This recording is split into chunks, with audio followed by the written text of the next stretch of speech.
Alam mo ba na may iba't ibang benepisyo ang paliligo sa dagat? Nakakatulong sa pagpapabuti ng mental na kalusugan ang paliligo sa dagat sa pamamagitan ng pagbawas ng stress, pagpapataas ng mood, at pagpapabuti ng kalidad ng tulog. Ito ay mabuti rin para sa balat.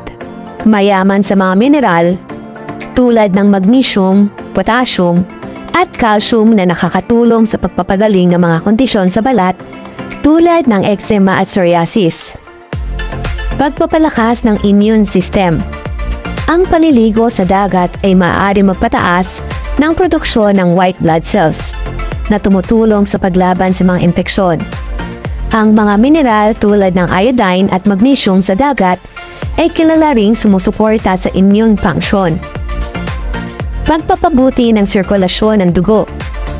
Ang malamig na tubig dagat ay maaaring magpataas ng daloy ng dugo sa katawan na tumutulong sa pagpapabuti ng sirkulasyon at pagbawi mula sa mga pinsala. Narito naman ang ilan sa mga dapat iwasan o pag-iingat kapag naliligo sa dagat. Una, ang malakas na alon at rip current. Ikalawa, ang matutulis na bato, corales at sea urchin. Ikatlo, ang mga medusa o jellyfish. Ikaapat, ang polusyon sa dagat. Ikalima, ang labis na pagkababad sa araw na nagiging sanhi ng sunburn o heat stroke.